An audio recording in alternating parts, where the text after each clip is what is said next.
Assalamualaikum warahmatullahi wabarakatuh. Salam sehat, salam guru penggerak. Perkenalkan, saya Hesti Handayani, CGP Angkatan 9. Di sini saya akan memberikan aksi nyata tentang filosofi Ki Hajar Dewantara, modul 1.1. Ki Hajar Dewantara mewujudkan pendidikan di Indonesia berdasarkan citra nilai Indonesia. Maka dari itu, Ki Hajar Dewantara menerapkan 3 semboyan pendidikan yang di dalamnya menunjukkan kekhasan Indonesia. Yang pertama, Ing Ngarso Sung Tulodo. Yang kedua, Ing Madya Mangunkarso. Yang ketiga, Tut Uri Handayani. Pendidikan dan pengajaran seringkali dipakai bersama-sama. Pendidikan diartikan sebagai tuntunan dalam hidup tumbuhnya anak-anak. Maksud pendidikannya itu menuntun segala kodrat yang ada pada anak-anak agar mereka dapat mencapai keselamatan dan kebahagiaan yang setinggi-tingginya, baik sebagai manusia maupun sebagai anggota masyarakat.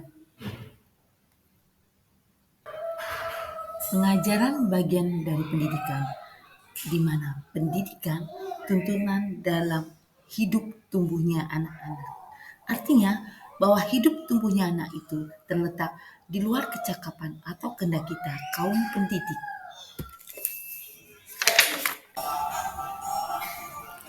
Dasar jiwa.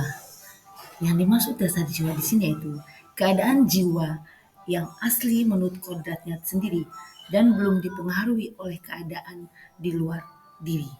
Dengan kata lain, keadaan jiwa yang dibawa oleh anak ketika lahir di dunia. 3 aliran yang berhubungan dengan soal daya pendidikan. Yang pertama, teori rasa.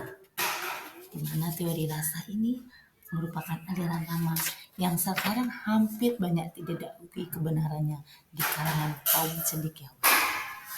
Yang kedua, aliran negatif. Di mana aliran negatif ini berpendapat bahwa anak itu lahir sebagai sehelai kertas yang sudah ditulisi sepenuhnya, sehingga pendidikan dari siapapun tidak mungkin dapat mengubah karakter anak. Aliran negatif ini menganggap bahwa pendidikan hanya dapat menolak pengaruh-pengaruh dari luar, sedangkan budi pekerti yang tidak nampak ada di dalam jiwa anak dan tak akan diwujudkan.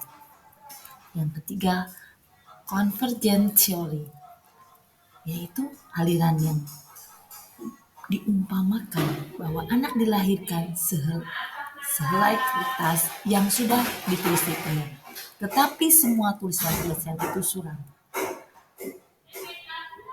Pendidikan itulah berkewajiban dan berkuasa menebalkan segala tulisan yang suram dan yang berisi baik, agar kelak nampak sebagai budi pekerti yang baik.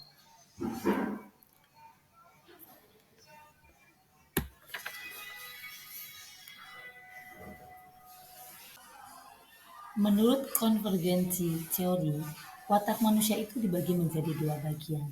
Yang pertama, intelligible, yaitu bagian yang berhubungan dengan kecerdasan, angan-angan, atau pikiran, serta dapat berubah menurut pengaruh pendidikan atau keadaan. Yang kedua, biologis, dinamakan bagian yang biologis, yaitu bagian yang berhubungan dengan dasar hidup manusia dan yang dikatakan tidak dapat berubah lagi selama hidup.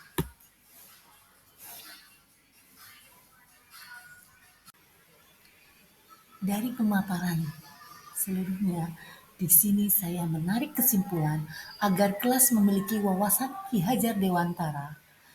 Yang pertama, kita perlu meningkatkan kredibilitas. Yang kedua, kedisiplinan waktu. Yang ketiga, perilaku yang harus diteladani. Yang keempat, pembelajaran dirancang untuk mendorong banyak interaksi.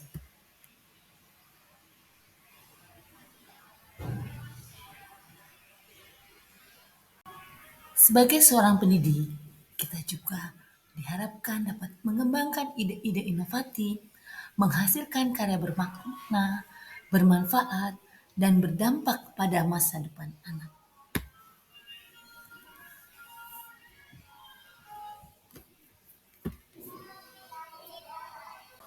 Demikianlah pemaparan yang dapat saya sampaikan sebagai refleksi aksi nyata dari modul 1.1.